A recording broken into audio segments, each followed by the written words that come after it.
Hola amigos, ¿qué tal? Soy Manuel Aragonés y como siempre les traigo novedades.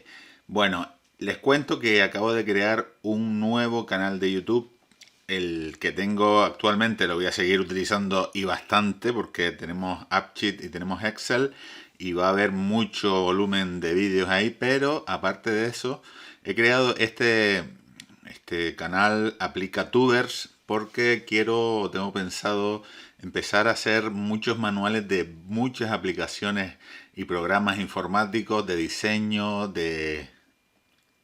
web, de muchos temas, de muchos asuntos, de YouTube, de SEO, de muchísimas cosas que tengo en mi cabeza y quiero realizar.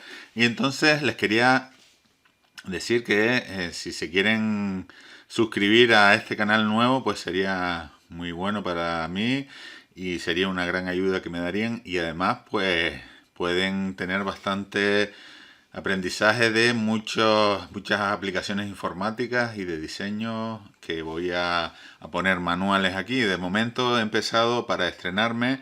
He hecho un vídeo, un curso de el editor de vídeos, el editor DaVinci Resolve, que es un curso desde cero que está bastante interesante y es sobre el programa DaVinci Resolve, que es un editor de vídeos que se utiliza para hacer edición de cine y de vídeos a nivel profesional y que lo pueden disfrutar en este nuevo canal que acabo de crear.